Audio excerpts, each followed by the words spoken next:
The engines on the island of Sodor look forward to Halloween. They love Sir Topham Hatt's fireworks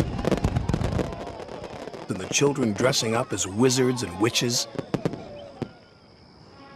They also love Edward's spooky stories.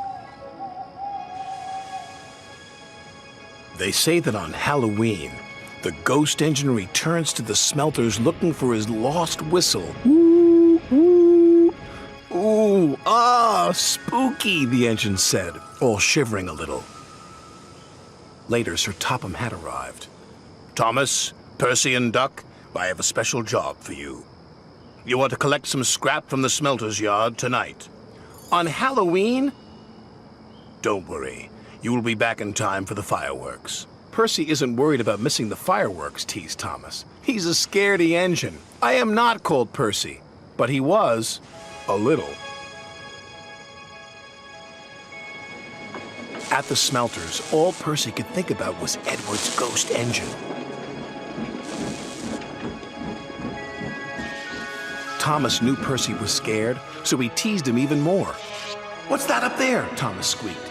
Is it a spook? It's just a piece of twisted scrap, Percy said nervously. Isn't it? Thomas was having fun. He kept on teasing Percy. Careful the ghost engine doesn't get you, Thomas said. There's no such thing as ghosts, snapped Percy. Duck felt sorry for Percy. Nobody's brave all the time, said Duck. But I'm not a scaredy engine, Percy insisted. The job was nearly complete. Well done, the yard manager said. Now I'll need one engine to finish up.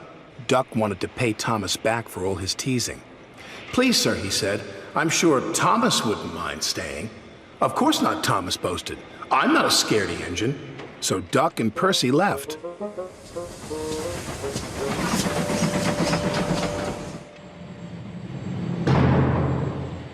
When Thomas was by himself, every sound and every shadow was spooky.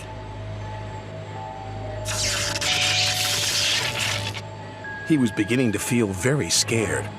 There's no such thing as ghosts, he said nervously. Who's there? Thomas was so busy looking for ghosts, he didn't watch where he was going.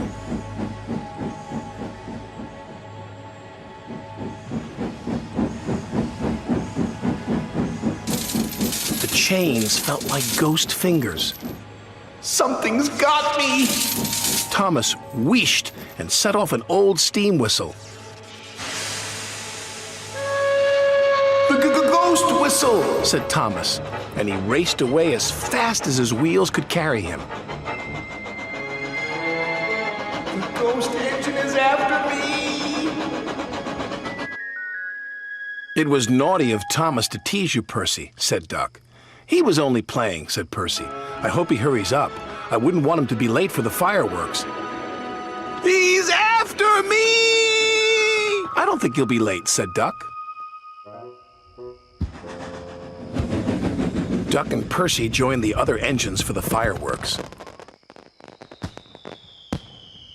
Where's Thomas? Percy asked. He'll miss all the fun. It would serve him right after all his teasing, Duck said. But Percy was worried.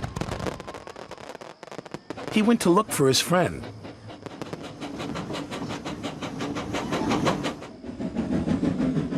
He found Thomas all alone in the shed.